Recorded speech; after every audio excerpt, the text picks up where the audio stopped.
It is a search of almost infinite magnitude. Its goal, unlock the greatest mysteries known to man. From alien life forms to UFOs, this is the middle ground between fact and fiction. Mystery. Do secret UFO files really exist? What actually happened in Roswell, New Mexico? And is there life on Earth's planetary neighbor, Mars? This is where the search ends and mystery begins on Greatest History's Mysteries Out of This World.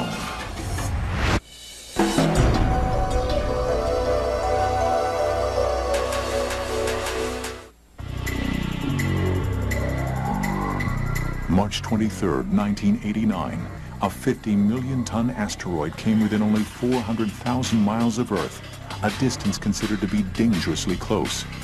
Designated 1989 FC, it joined a growing list of Earth-threatening asteroids. Considering this asteroid's enormous size, a collision with Earth would have been catastrophic.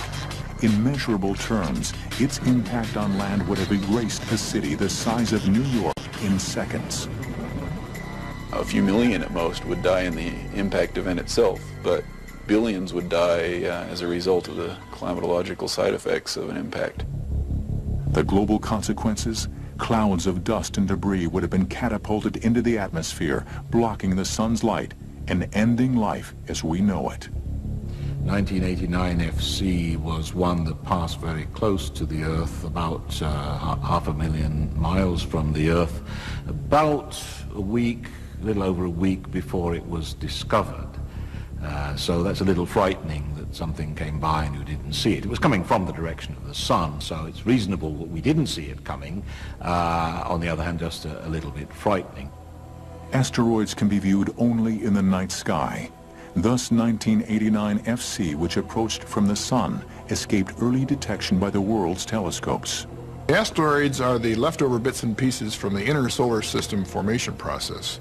So when the planets formed, including Earth, the leftover bits and pieces, the chunks of rock and metal that were not incorporated in the planets themselves, remained as the asteroids. In 1989, the Earth dodged a bullet, but a virtual outer space pinball effect is constantly at play. Over the 4.5 billion years of solar system history, those bodies collided with each other, fragmenting each other, producing what we now call the asteroid belt. Every once in a while, fragments of those asteroids will get ejected from the asteroid belt and then visit other parts of the solar system, and occasionally they run into Earth. NEAs, or near-Earth asteroids, as the name implies, are asteroids that can come close to the Earth and once in a long while can collide with the Earth. Most of them, we think, come from the main asteroid belt, although some of them could be dead comets. The ones that come from the main asteroid belts have been ejected from that belt by the gravitational effect of Jupiter.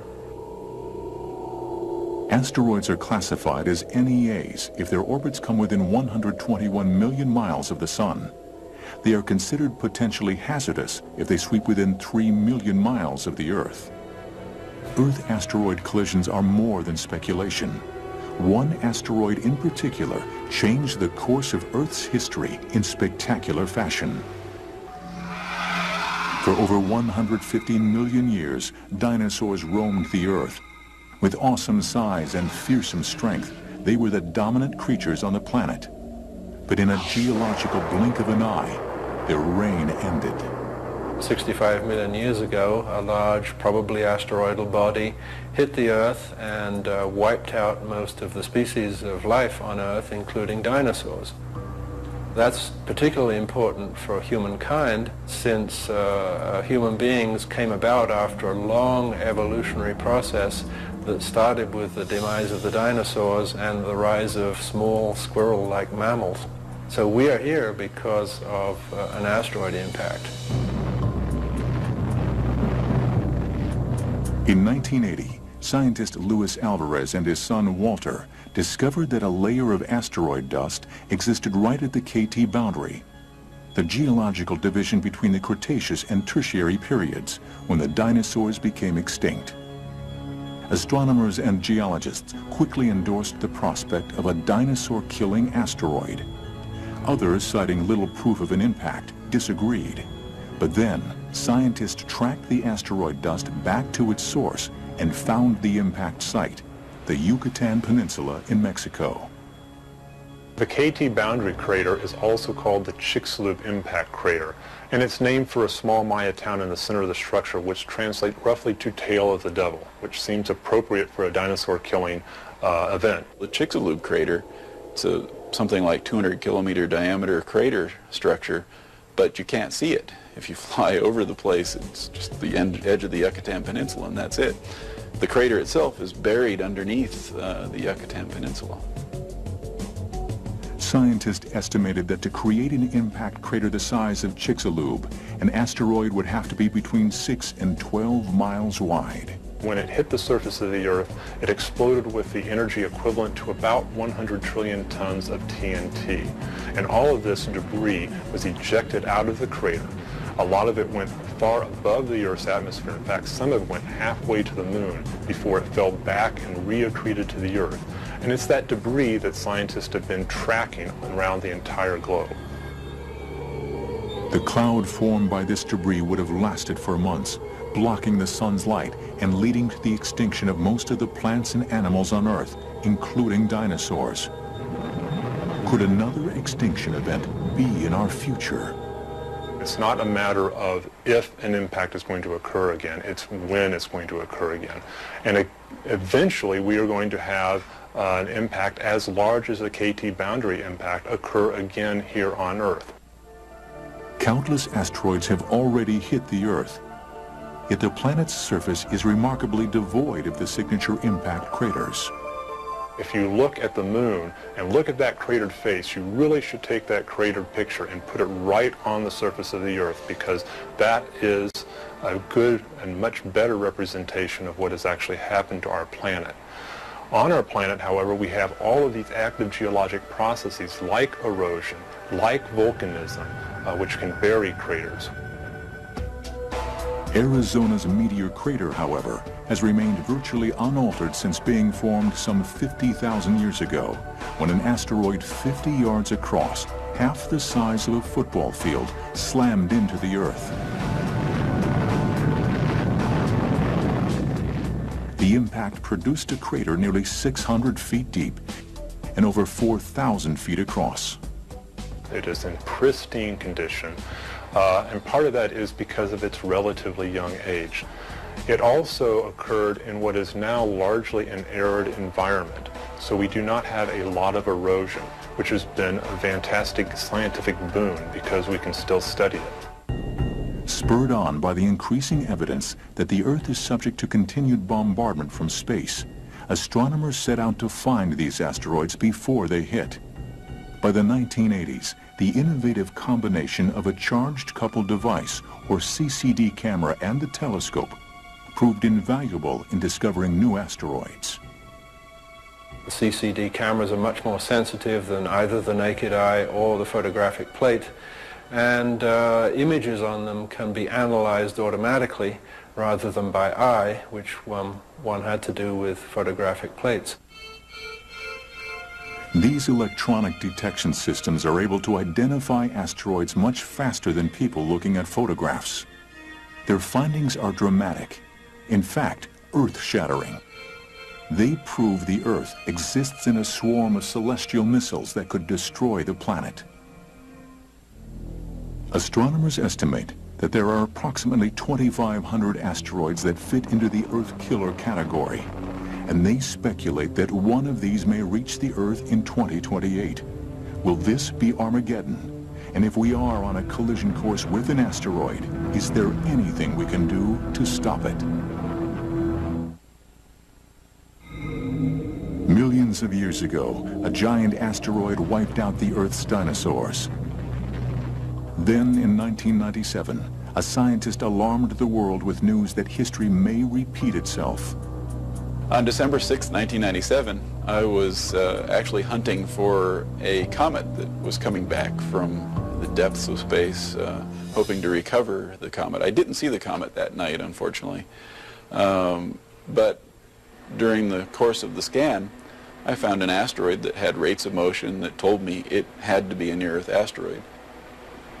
An ad hoc team of professional and amateur astronomers around the world began tracking the asteroid designated 1997 XF11 and calculating its orbit. We went through the calculation and it stopped our computer. It stopped the computer because the calculation indicated it was too close. It showed a distance of only 30,000 miles on October the 26th, 2028. Dr. Marsden released the results of his orbital calculations on the internet, claiming that 1997 XF11 was virtually certain to come closer to the Earth than the distance of the Moon. But as astronomers had only 3 months to observe the asteroid, their calculations proved premature.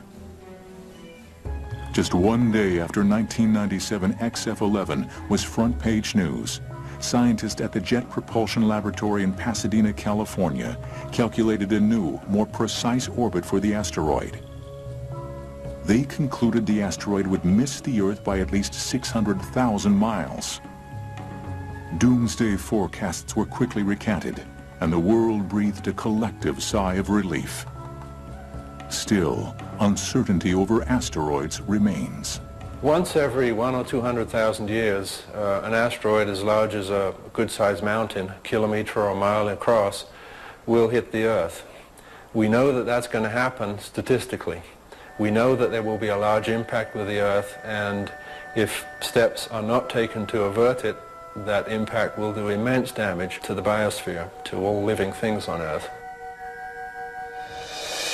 Though it sounds like something out of a Hollywood movie, there are actual plans to divert a threatening asteroid.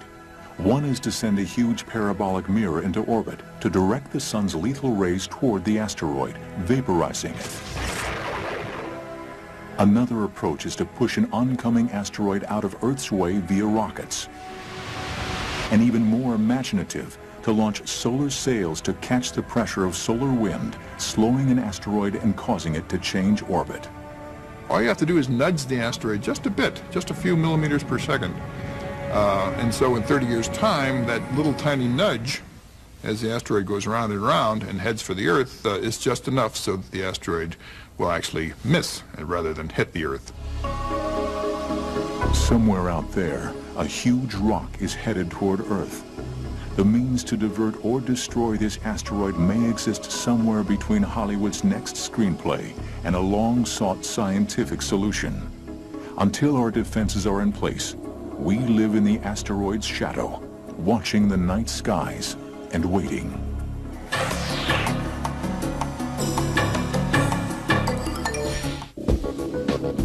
Within our solar system, one planet continues to capture the imagination and teases with possibility. It's history's greatest mystery. Is there life on Mars? August 7th, 1996, NASA Administrator Dan Golden called a press conference to announce an earth-shaking discovery. Contained within a potato-sized meteorite just might be scientific evidence of life on Mars. Even America's commander-in-chief at the time weighed in on the 4-pound rock. Today, Rock 84001 speaks to us across all those billions of years and millions of miles. It speaks of the possibility of life. If this discovery is confirmed, it will surely be one of the most stunning insights into our universe that science has ever uncovered. Isn't it a kick to live in times when we're discussing this as people? You know, rocks from Mars, maybe life. Let's go find out. Ooh. These are indeed heady times in the history of humankind's fascination with Mars. In fact, we've learned more in the last 35 years than we have in the past 3,500. Humans have held a curiosity with the red planet as far back as the ancient Egyptians. But it was not until 1877 that astronomer Giovanni Schiaparelli sparked the imagination of the world for the next half-century. Italian astronomer Schiaparelli was the one who really emphasized the idea that there were channels on Mars, that there were these markings, these long linear markings on Mars. And the trouble was, call it trouble, that Schiaparelli reported that Mars' surface had canali. And of course, those of us speaking English immediately think canals, and when we think canals, we think of boats. And so there was the notion of a civilization implied by the use of this word, which wasn't necessarily intentioned.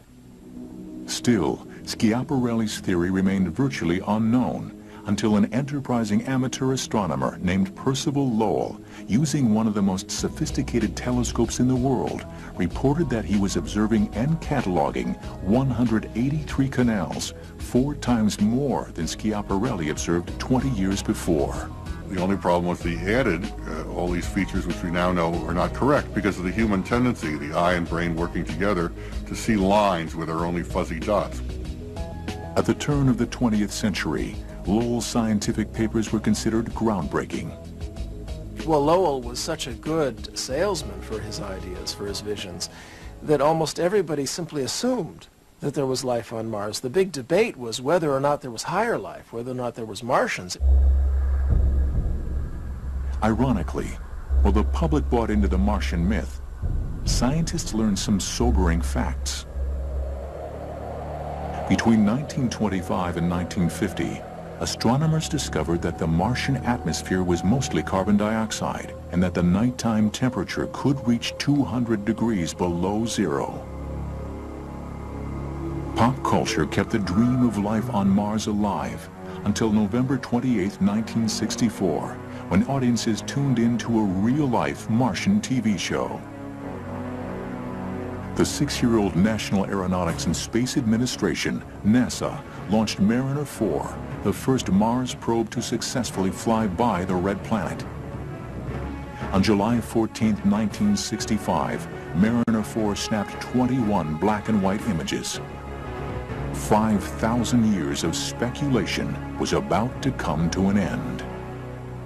You kind of think it's going to look a little familiar. Instead, it was this barren, harsh, cratered world. We were very disappointed. There was no linear feature. There was no evidence of water on the planet. And overnight, this vision of Mars as a kind of a friendly, maybe a little rough, but friendly planet had to evaporate to a world that was much more like our moon. In short order, Martians were passé. But NASA pressed on. On November 14, 1971, Mariner 9 became the first spacecraft to successfully orbit Mars and transmitted more than 7,000 photos. There were channels, maybe closer to Schiaparelli. They weren't straight, they were kind of wiggly, but they looked like maybe water had flowed in them. So the prospect that there had been liquid water at the surface greatly increased the possibility that there could have been life at one time. In 1976, spacecrafts Viking 1 and 2 did something new. They landed on Mars in a search for signs of life.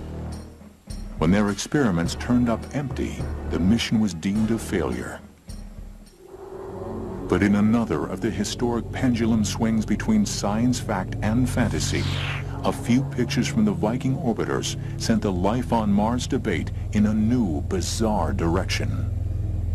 We were taking very detailed pictures of the surface at this early in the Viking mission to try and select the landing sites. And we were amused by one of these pictures. We could see something that looked kind of like a face. What NASA saw as an amusing fluke, others saw as evidence of a Martian civilization capable of engineering the largest sculpture in the universe. The face on Mars became an iconic figure. Many people claim, by God, that is a face, and therefore, if there's a face a mile across, it proves A, that an intelligent civilization exists, and B, their faces look a lot like our faces. The official explanation was that the face was produced by a trick of light and shadow. To test that theory, independent image enhancement engineer Dr. Mark Carlotto built a computer model showing the face under different lighting conditions. What these results showed was that the facial features, instead of disappearing, actually persisted over a very wide range of conditions. And this suggested to me that it was not an optical illusion. Additional pictures from the area around the face, a region known as Cydonia, were offered as further proof that the face was a Martian engineering model. The collection of pyramidal shapes became known as the Cydonian Complex. This suggested the possibility that we were looking, there was a bigger picture here, not just an isolated formation that happened to look like a humanoid face, but a set of objects nearby that may have been a place where the people who built the face could have lived. NASA's skeptical reaction to the face on Mars was seen by Mars believers as a full-blown government conspiracy. It would be 20 years before another Mars expedition photographed the Cydonian complex and the infamous face. Would these new photographs be the smoking gun that solved the mystery of the face once and for all? In 1975, photos of what appeared to be a face on Mars stirred up fantastic notions of civilizations living on the red planet. The 1996 announcement of a meteorite containing Martian organic compounds renewed public interest in Mars. Mars Global Surveyor took off just 4 months after the meteorite press conference and began sending back new, higher-resolution images. 8 months later, on July 4th, 1997, Mars Pathfinder was the first space probe to land on the red planet in more than 2 decades. Sojourner, a 6-wheeled miniature rover, captivated a television audience larger than the one that watched the moon landing in 1969. Then, in 1998, Global Surveyor returned to Cydonia and re-photographed the infamous Mars face. When you look at the higher resolution photos, I think that no unbiased observer can see a face. Instead, you see that there are some interesting rock formations that from the right angle might suggest a face. But the new pictures didn't convince everyone that the Mars face was merely a coincidental rock formation. Global Surveyor saw the face illuminated from below, kind of like holding a flashlight under your chin on Halloween, so the image was very distorted geometrically. It looked nothing like the Viking image. Ultimately, the face on Mars is in the eye and mind of the beholder. People are welcome to look them up on the internet and see what these new images look like, and they sure look like a coincidence. And it's kind of sad because, you know, in both my scientific work and my fictional work, I love aliens. But you gotta have some skepticism too. The possibility of life on Mars continues to tantalize. I think we need to know a lot more about the cosmos that we inhabit. There are a lot of ways to do that, but Mars is actually within reach. Is life there at all? We don't know. It's that question that we're after.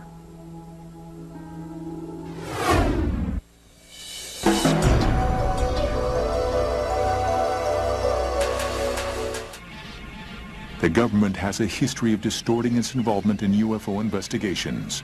Information about sightings has been suppressed, altered, even fabricated.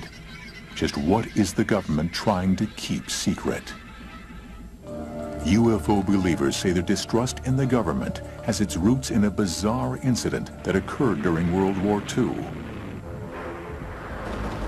In 1942, shortly after the Japanese sneak attack on Pearl Harbor, radar stations in California picked up signals from unidentified aircraft approaching Los Angeles from the sea. The Los Angeles air alarm, as it's become known, of February 1942, is very impressive because a number of unidentified aircraft were seen, including one quite large one. The city was blacked out. Searchlights scanned the skies. Anti-aircraft batteries were manned for action. The Americans considered that they were being invaded by the Japanese because only a night or so before a Japanese submarine had attacked the Los Angeles coastline. Eyewitnesses reported that the mysterious air armada was immune to the exploding shells. The aircraft hovered over the city for about an hour. Then they slipped away as silently as they came. At least 1 million people witnessed these events. 1,430 rounds of ammunition were fired at the objects. Nothing was brought down. In the wake of the action, there were 3 deaths from heart attacks and damage to private property, all from friendly fire. The incident made the front page of the Los Angeles Times. It's popularly believed that the government and the military suppressed this. Now, in fact, no such thing happened. I mean, the story ran in the papers the following day. An inquiry launched by the Navy attributed the action to wartime jitters, claiming the Army fired at an empty sky. The Army, as confirmed in recently declassified documents, disagreed, insisting that something extraordinary happened that night in L.A., something that may never be explained. Certainly from a UFO standpoint, there was no need for them to cover it up because it was unprecedented. But clearly it was embarrassing to have to admit the existence of unexplained vehicles of unknown origin invading United States airspace over a major city. As the Cold War began to heat up, sightings took on a more sinister aspect. Fear of a nuclear holocaust translated into fear of the unknown. UFO reports by ordinary Americans increased dramatically. The U.S. government felt a sense of urgency to prevent the sightings from spreading into mass hysteria. And you really have to understand that the CIA was very, very concerned about the Soviet Union and their capabilities. Unless you understand that relationship, you cannot understand the UFO phenomena. In September 1964, at Vandenberg Air Force Base in California, Lieutenant Robert Jacobs, a photographic officer, filmed a routine missile test flight. A few days later, Jacobs screened the footage for his superiors. Clearly visible was a disc-shaped craft which flew around the Atlas missile, which was flying at thousands of miles an hour by this time. Jacobs later described the astonishing scene. We saw a UFO swim into the picture, distinct and clear. It circled our missile, emitting vivid flashes of light, then vanished. Seconds later, our missile malfunctioned and tumbled out of control in the Pacific Ocean, hundreds of miles short of its target. Jacobs was sworn to secrecy. The film was turned over to 2 men he was certain were CIA agents. Jacobs remained silent until 1982, when he came forward to accuse the Air Force and CIA of a cover-up. He decided to come out with the story. People who then investigated his background were told that he'd never been at Vandenberg Air Force Base, he never held the position of officer in charge of filming and so forth. Without his military record and the telltale film, Jacobs was unable to prove that his story was true. Media interest quickly evaporated. By being so secretive about UFOs, not only did the CIA undermine its own credibility with UFO researchers, it gave the public further reason to question the necessity of national security secrecy. Sometimes, suspected government interference gets very personal and menacing. A police chief in rural Alabama found his life turned upside down after a face-to-face encounter with a possible alien.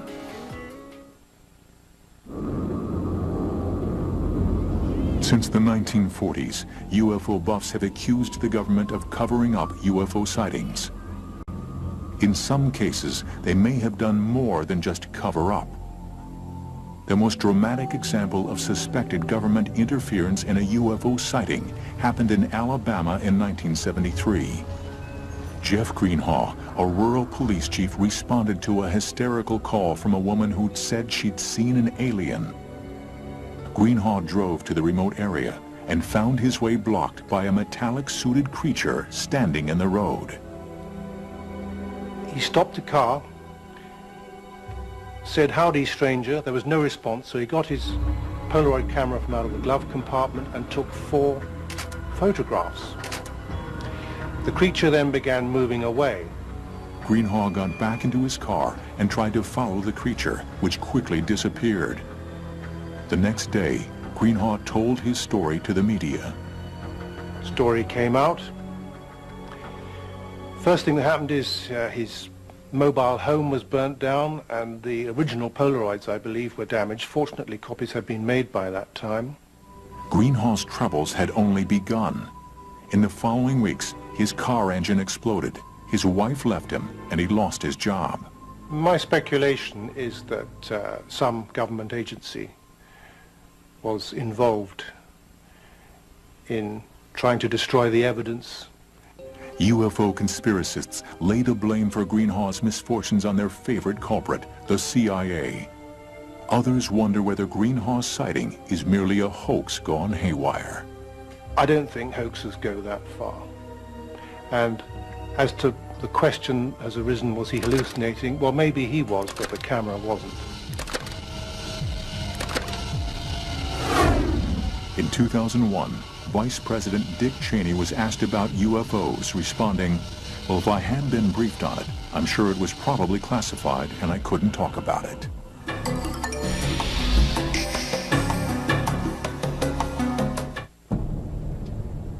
For many people, Roswell, New Mexico is the undisputed site of a UFO landing. For more than 50 years, stories have been told of a government cover-up involving a captured flying saucer, alien bodies, and even alien autopsies.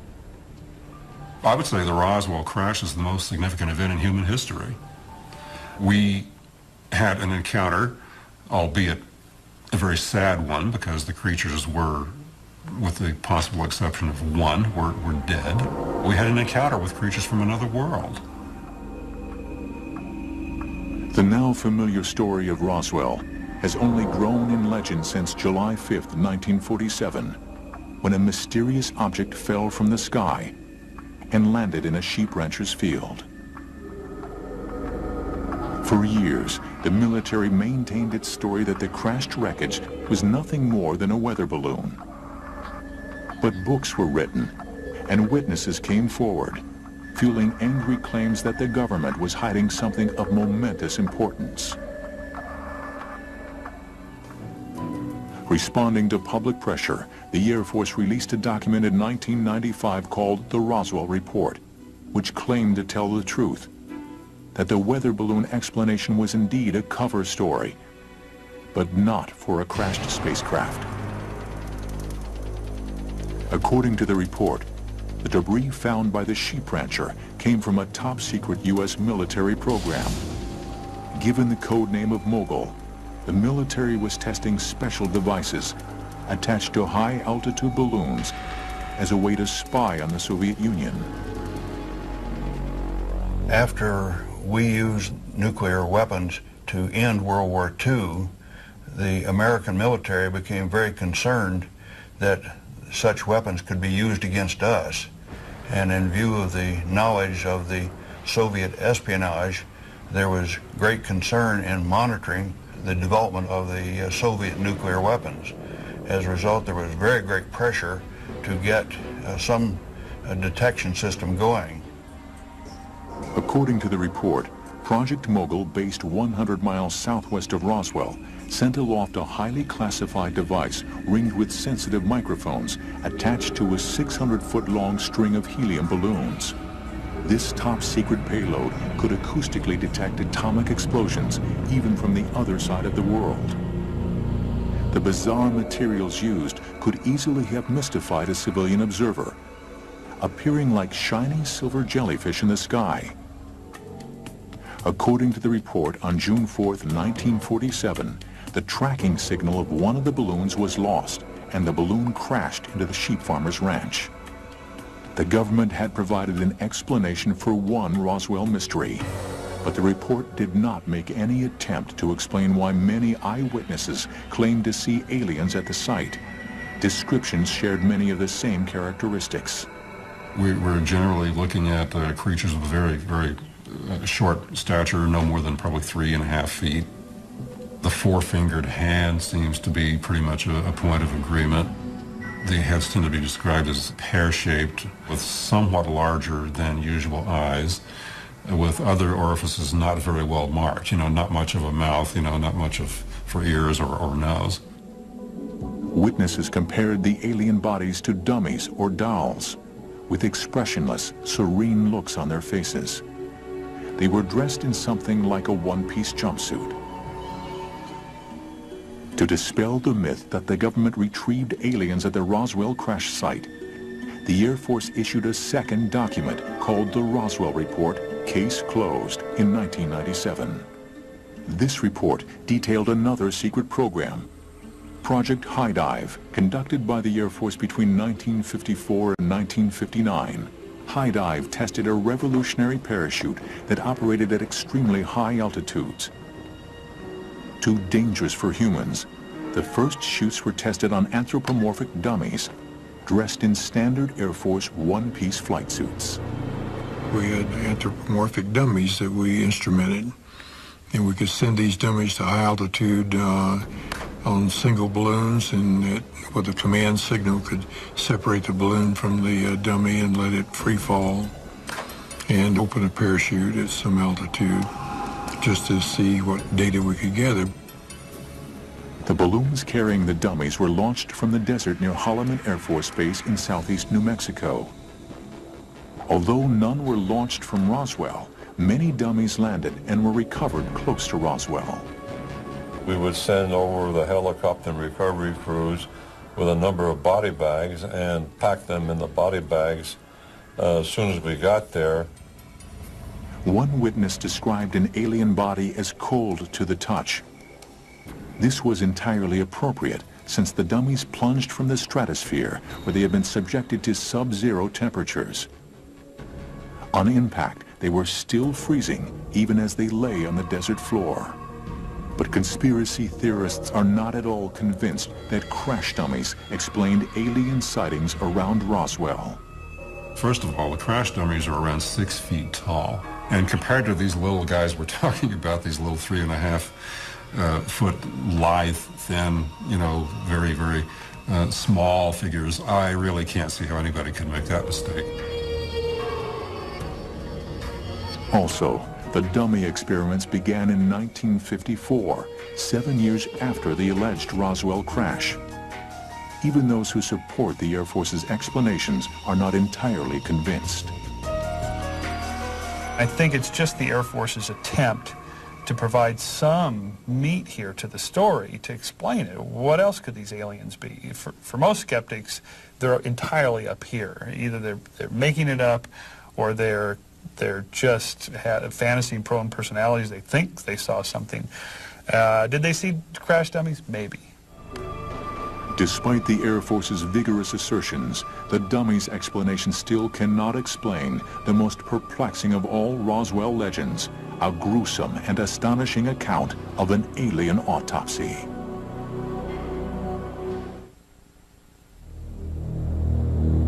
The Air Force's 1997 document, Roswell Case Closed, offered rational explanations for how military test dummies were mistaken for injured aliens. But it did not explain an encounter held by conspiracy theorists to be the single most convincing proof that aliens did crash in Roswell. The witness was Glenn Dennis, a mortician in Roswell in 1947. Dennis claimed that on July 6, 1947, while driving an injured airman to the hospital at Walker Air Force Base just outside Roswell, he saw 3 ambulances, one with bizarre debris inside. It looked more like maybe what fiberglass would look like today. It was very thin. There was a piece that kind of looked like the end of a canoe. It was coming up like this. Dennis then encountered a nurse named Naomi Maria Self, who was highly agitated. She told him to leave immediately. He was in the process of leaving, and these people accosted him and said, "What are you doing here?" And he said, "Well, I came out here on business, And they said, "Well, you're not supposed to be here." And in fact, he ended up being dealt out that famous threat, if you don't get out of here and you don't keep quiet, they're going to be picking your bones out of the sand. Dennis says this vicious threat was delivered by an angry red-headed captain. Dennis left, but returned the next day to meet with the nurse. This time, she told him of an incredible alien autopsy conducted inside the hospital. She said, You won't believe this. She said they had done these crash bags that were laying on this iron gurney. There was two very mutilated, she said, very, very small bodies. Some of them looked like they were almost black. After his conversation with the nurse, Dennis would never see her again. She was shipped out that afternoon after 3 o'clock. One of the nurse officers that I knew called me and said that your friend had just been transferred out. The Air Force argues that Dennis's amazing story may be nothing more than a confused mix of details from two military accidents that occurred near Roswell. The first accident happened in 1956 when an Air Force aircraft crashed into the desert outside Roswell, killing 11 crew members. The black, mangled bodies of the crew were taken for autopsy to Walker Air Force Base. The body bags were then sent to the Ballard Funeral Home in Roswell, where proper refrigeration was available. Dennis, an employee of the funeral home, may have seen the bodies placed here in cold storage. As for the nurse, government records show there was never anyone named Naomi Maria Self stationed at Walker Air Force Base, and no one by that name ever served in the Air Force. And what of the angry red-headed captain? This detail of Dennis's account may be explained by a top-secret Air Force training accident in 1959, involving 3 pilots testing special high-altitude parachutes. The injured pilots were taken to the hospital at Walker Air Force Base, where test pilot Joe Kittinger desperately tried to keep the secret project from becoming public knowledge.